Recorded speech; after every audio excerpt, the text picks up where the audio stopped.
First of all, Luke, can we ask for your reaction to young people saying that they simply can't seem to find jobs? Because we've heard that Middlesbrough named one of the toughest places in the country for 16 to 24-year-olds. I mean, that's not good, is it?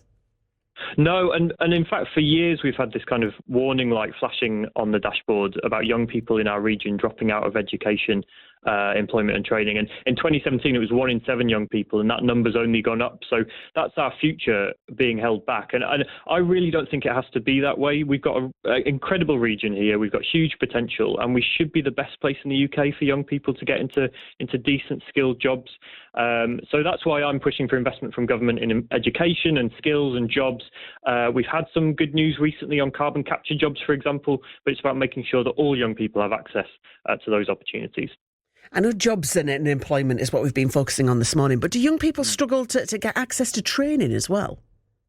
Yeah, absolutely. I think there's a big gap there in the skills system. And, you know, we've got lots of local talent here, but I think it's that lack of a kind of ladder of opportunity. So there isn't a joined up system when you go from your school to your college to get into a well-paid job.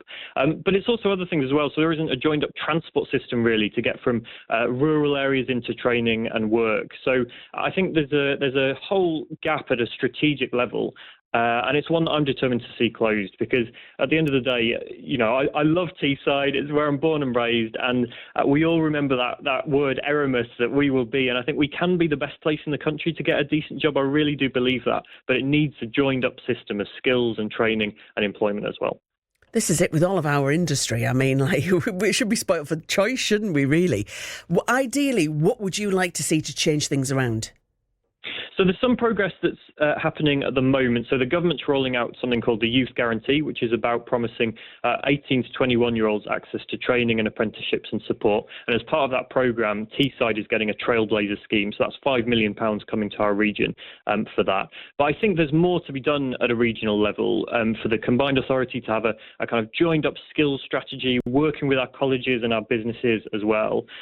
We're also seeing some other movement in the education system. So the government's rolling out free breakfast clubs, for example, in primary schools. That'll make a big difference to tackle child poverty.